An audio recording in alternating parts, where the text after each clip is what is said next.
Cicada Killer Wasp. Trying to find its hole because I mistakenly closed it. You see the cicada laying right there when it's bringing it in, and it's digging a hole because I closed it so they can bring the cicada in. That is a massive wasp. I've got probably at least around 10 of them around this area right here. I've seen 5 of them bringing cicadas in just in the last 5 minutes. Pretty amazing wasps.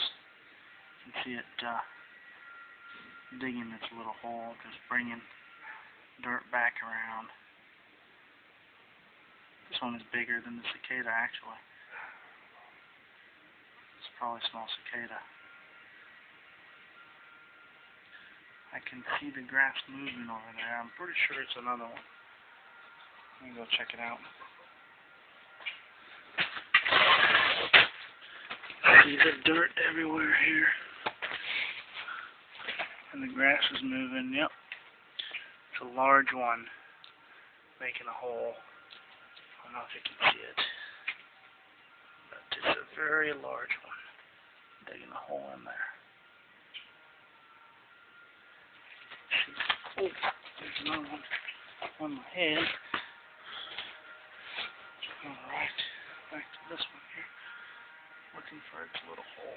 Sorry, buddy.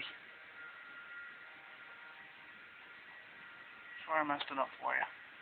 I'm sure you find it.